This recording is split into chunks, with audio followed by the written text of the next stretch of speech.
ұлт рухының көрінісі. Ұлттық бірегейлік халықтың ғасырлар бойы қалыптасқан рухани құндылықтарының, салт дәстүрі мен мәдени мұрасының, дүние танымы мен өмір салтының айқын көрінісі. Ол өткен мен болашақты жалғайтын алтын көпір, елдің тұтастығы мен ұрпақ сабақтастығының кепілі.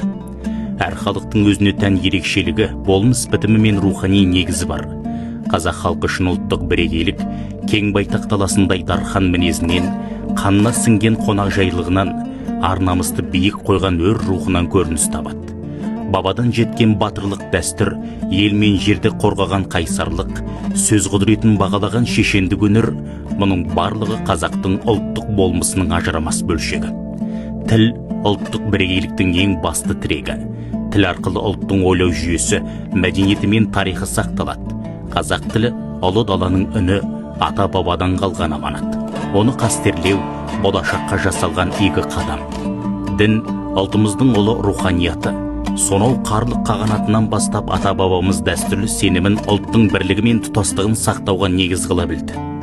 Дінді жікке бөлу мен талас тартысқа емес, ауыз бірлік пен ынтымақ жолында пайдаланды. Отбасы мен бала тәрбиесі, туыстар арасындағы байланыс пен қоғамдық тұрақтылықты нығайтуда ислам дінін бабалар дәстүріне сыңар етті. Қазақтың асыл сенімі мен алтын дәстүрлері ұлттық бірегейлігіміздің қалыптасуына тұғыр болды. Сондай-ақ ұлттық бірегейлік қазақтың өнері мен музыкасында, киім үлгілері мен тұрмыс салтында көрініс табады. Киіз үй көшпелі мәдениеттің символы, домбыра халықтың жаны, ал ұлттық киімдеріміз қазақ халқының эстетикалық талғамының биік үлгісі. Бүгінгі жаһандану дәуірінде ұлттық бірегейлікті сақтау маңызды міндет. Қазіргі заманауи өзгерістерге бейімделе отырып, ата-баба мұрасын ұмытпау әрбір азаматтың парызы. Ұлттық негізін берік ұстанған халық қана жаһандық кеңістікте өзіндік орнын жоғалтпайды. Ұлттық бірегейлік ұлттың жаны мен рухы.